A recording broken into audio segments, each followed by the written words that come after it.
শাস্তি হবে, অর্থাৎ 1 বছর থেকে 5 বছর পর্যন্ত আইন আছে। আসসালামু আলাইকুম।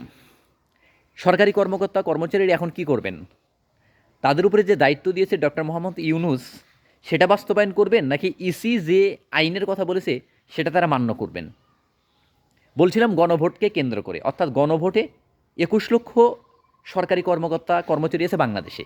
ডক্টর মোহাম্মদ ইউনূস নির্দেশ দিয়েছে এই সরকারি কর্মকর্তা কর্মচারীরা গণভোটে, অর্থাৎ হ্যাঁ ভোটে এবং না ভোটে সরকারি কর্মকর্তা কর্মচারীরা হ্যাঁ ভোটের পক্ষে প্রচারণা চালাবে এবং সে অনুযায়ী কাজও দেখা যাচ্ছে। অর্থাৎ সরকারি কর্মকর্তা কর্মচারীরা তাদের মানে পরিচিত অপরিচিত থেকে শুরু করে, যেমন বিদ্যুৎ বিলের ক্ষেত্রে যদি আপনি ধরেন, বিদ্যুৎ বিলের সঙ্গে হ্যাঁ ভোটের পক্ষে প্রচারণার জন্য আলাদা একটা হ্যাঁ ভোটের কার্ড দেওয়া হচ্ছে, সেখানে প্রত্যেকটা বিদ্যুৎ বিলেই দেখা গেল। সরকারি স্কুলে যেগুলো আছে, প্রাইমারি স্কুল, হাই স্কুল, সেই শিক্ষকরা ট্রেনিং করে, তাদেরকে ট্রেনিং করানো হচ্ছে। এই শিক্ষকরা আবার স্কুলে যায়া ছাত্রছাত্রীদের বাবা মাদেরকে, অর্থাৎ অভিভাবকদেরকে শিক্ষা প্রতিষ্ঠানে নিয়ে এসে তাদেরকে বলতেছে যে আপনারা হ্যাঁ ভোটের পক্ষে ভোট দিবেন।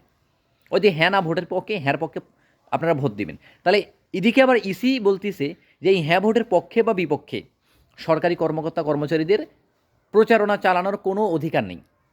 এতে তাদের আইনের শাস্তি হবে, অর্থাৎ 1 বছর থেকে 5 বছর পর্যন্ত আইন আছে। তাহলে একটা ভোটের অর্থ কী?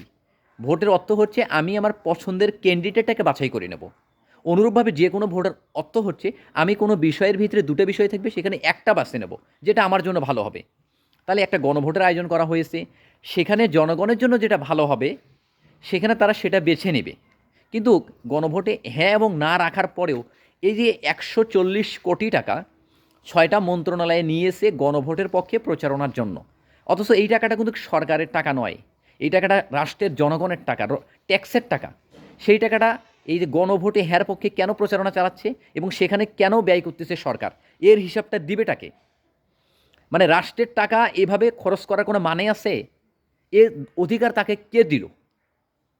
যদি ভালো হয়, গণভোট যদি ভালো হয়, তাহলে মানুষ অবশ্যই সেটা ভোট দিবে। সেটা প্রচারণাটা কেন হবে? প্রচারণা তো কোনো যুক্তিই নেই।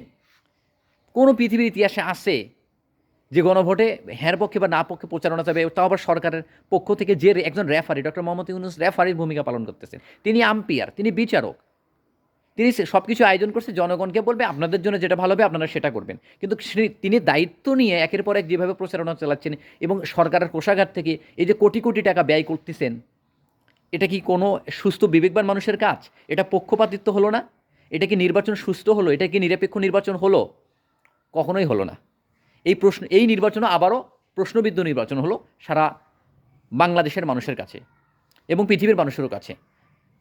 মানে একের পর এক প্রশ্নবিদ্ধ নির্বাচন থাকবেই বাংলাদেশে, বিতর্কমূলক নির্বাচন থাকবেই। আমরা একটা সুস্থ যে চর্চাটা করতেছিলাম, নিরপেক্ষ নির্বাচন, ফেয়ার নির্বাচন, লেভেল প্লেয়িং ফিল্ড, এগুলো হয়তো বা কোনোদিন বাস্তবায়ন বাংলাদেশে হবে কি না সন্দেহ আছে, কারণ তার নমুনাও আমরা দেখতে পাচ্তেছি না।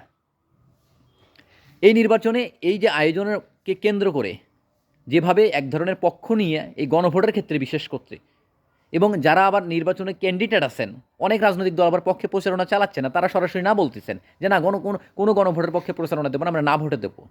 তাহলে ভালো যদি হতো, তারা ফির কেন না বলতেছে? তো এই জন্য আমরা সাধারণ মূল কথা কি জানেন?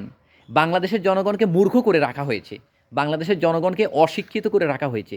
এই মূর্খ অশিক্ষিত জনগণকে যারা শাসক হবে, অর্থাৎ যারা নেতা হবেন, যারা মন্ত্রী হবেন, তারা যেন তাদের ইচ্ছা মতো ব্যবহার করতে পারে আমাদের জনগণকে, সেই জন্যই মূলত তারা আমাদেরকে মূর্খ করে রাখছেন। এই মূর্খ করে রাখার পরে তারা যে নিয়ম, তারা যে আইন করবেন, আমাদেরকে সেটা চোখ বুঝে, মানে চোখ বন্ধ করে কান বন্ধ করে পালন করতে হবে। এটাই মূলত আমাদের দেশে চলতেছে, গণতন্ত্র চর্চা না। এটা হলো এক একজন ব্যক্তি, এক একজন মনে করেন তাদের নীতি আদর্শ বাস্তবায়ন করার জন্য এই দেশে বারবার ক্ষমতা নিচ্ছে এবং তাদের নীতি বা বাস্তবায়নগুলোই পালন করার চেষ্টা করতেছে। জনগণকে সবসময় উপেক্ষিত থাকতেছে, জনগণের কোনো মূল্যই নেই, জনগণের মতামত, জনগণের ইচ্ছা আকাঙ্ক্ষা, এগুলোর কোনো মতামত নেওয়ার ইচ্ছা তাদের নাই। তারা জনগণের পালস বোঝে না, মানসিক অবস্থা বুঝতে চেষ্টা করে না, জনগণ কী চায় সেটা তারা ধারে না। যারা ক্ষমতায় থাকে তাদের জন্য যেটা ভালো হয় তারা সেটাই করে। আর এই জন্যই ক্ষমতা নিয়ে কামড়াকামড়ি চলতেছে বাংলাদেশে। অনুগ্রহ করে আপনাদের মতামত অবশ্যই কমেন্টে জানাবেন। ভিডিওটি ভালো লাগলে অবশ্যই সাবস্ক্রাইব করবেন চ্যানেলটিকে।